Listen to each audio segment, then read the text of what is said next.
¿Qué tal, Lorena? Vamos a comenzar con lo que ocurre en Chile, porque la justicia de ese país suspendió el juicio contra los gallegos debido al peligro que implicaba trasladarlos desde diferentes prisiones hasta Arica. La Fiscalía pide penas que superan los 200 años de cárcel para 19 delincuentes de esa peligrosa organización.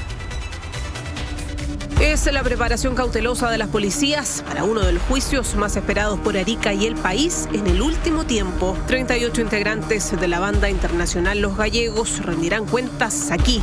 Ya lista la seguridad. Adentro comenzaba la individualización de cada uno. 34 venezolanos y 4 chilenos, la mayoría conectados vía telemática desde distintas cárceles. A fines del año 2022 supimos de la presencia en Chile de la banda Los Gallegos, una fracción del Tren de Aragua, organizada inicialmente en Perú e instalada en las tomas del Cerro Chuño en Arica. Rápidamente comenzaron una violenta operación para tener el control de la droga en este y otros lugares. Eso mientras se enfrentaban a otra banda venezolana, el Tren del Coro. En total, 38 personas involucradas directa e indirectamente con la banda Los Gallegos. Se contabilizan 22 delitos: homicidio, tráfico de migrantes, de mujeres, extorsión, tortura, tráfico de drogas, entre otros. Para 11 de ellos, la Fiscalía de Arica pide presidio perpetuo. Si sumamos eso y otras penas, todo suma 200 años de cárcel. Se pidieron reprogramación de audiencias, cambiaron de abogado. El fiscal se refiere al abogado Claudio Cofré, quien hoy sorpresivamente tomó la representación de 17 de ellos, a quienes se relaciona a los libros contables que dan cuenta del plan criminal. Estos contenían una recaudación de 400 millones de pesos.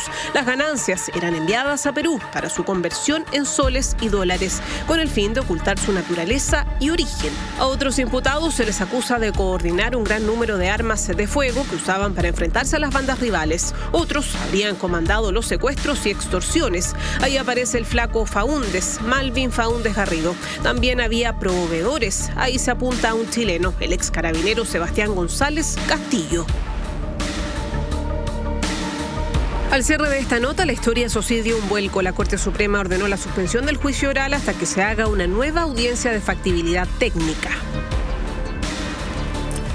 Una situación sumamente terrible, muy duro también para la justicia chilena. Recordemos que esos sujetos, gracias a una medida aprobada por el sistema judicial de Chile, se había decidido que sean trasladados desde diferentes prisiones del país hasta Arica para enfrentar este proceso. Hubo muchos cuestionamientos, decían que era muy difícil, algunos tenían que recorrer distancias de hasta 3.000 kilómetros, era muy peligroso llevarlos, 19 de ellos, temían que los miembros de la organización traten de rescatarlos, además que iban a poner los 19 en una misma cárcel en Arica, muy pequeña, y lógicamente se ha suspendido esta diligencia.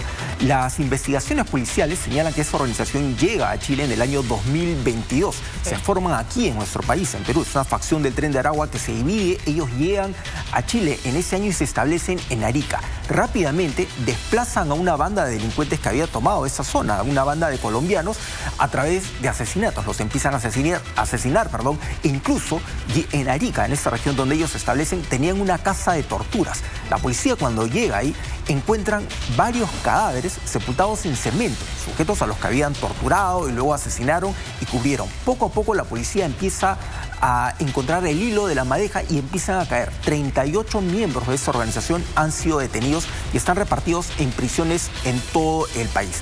En conjunto, la Fiscalía chilena pide penas de hasta 200 años de cárcel. Para algunos de ellos son penas de cadena perpetua en Chile por los delitos que han cometido.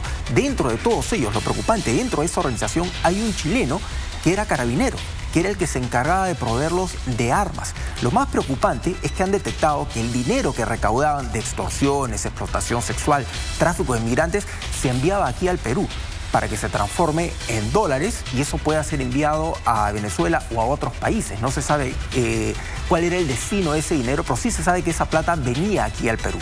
La gran duda es, ¿la policía en nuestro país ha tomado, la posta de esta indagación? ¿Qué se sabe del avance de los gallegos y otras organizaciones criminales que operan en diferentes países?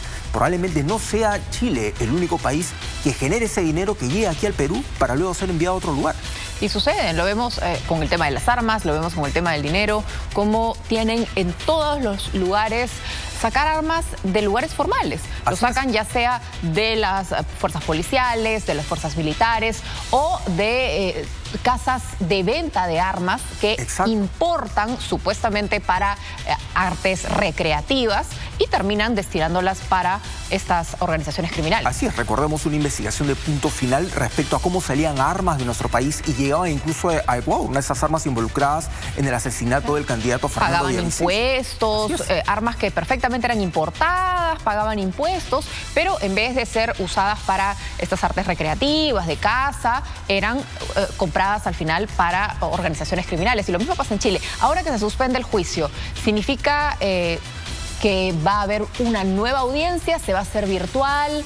¿En qué han quedado finalmente? Todo apunta a que se está planteando que sea virtual para todos estos sujetos, o sea, que están en prisiones en diferentes lugares. De hecho, la justicia no los ha puesto a todos en el mismo lugar porque hay un gran riesgo de ponerlos a todos y que se puedan reorganizar, que puedan empezar a dirigir motines, como está pasando en Ecuador. Los han repartido en prisiones en diferentes lugares. Lo más probable es que la justicia nuevamente cambie de opinión y decida que todos ellos tengan una audiencia virtual, que es lo más sencillo, lo más práctico, que se utiliza hoy en día en todos los países, en todas las instancias judiciales. O sea, no tenía sentido trasladarlos por el peligro que representaban y el costo. Era un fallo extrañísimo, con poco sentido común, poco apegado a la ley en esos tiempos de tecnología. Era un fallo sospechoso, por decirlo menos. Exacto. Lo que llama la atención también es que muchos de estos delincuentes fueron cambiando constantemente de abogado como una medida para tratar de dilatar el proceso. Pero finalmente hay un solo representante legal para todos ellos. O sea, ya tienen un solo abogado, que es el que curiosamente logró que la justicia chilena acepte este pedido, que sean todos trasladados hacia Arica. Finalmente, por una decisión bastante acertada, han dicho, bueno, no los podemos llevar a todos, vamos a tener que reprogramar esta audiencia y probablemente sea virtual. Vamos a ver cómo se va desarrollando este proceso.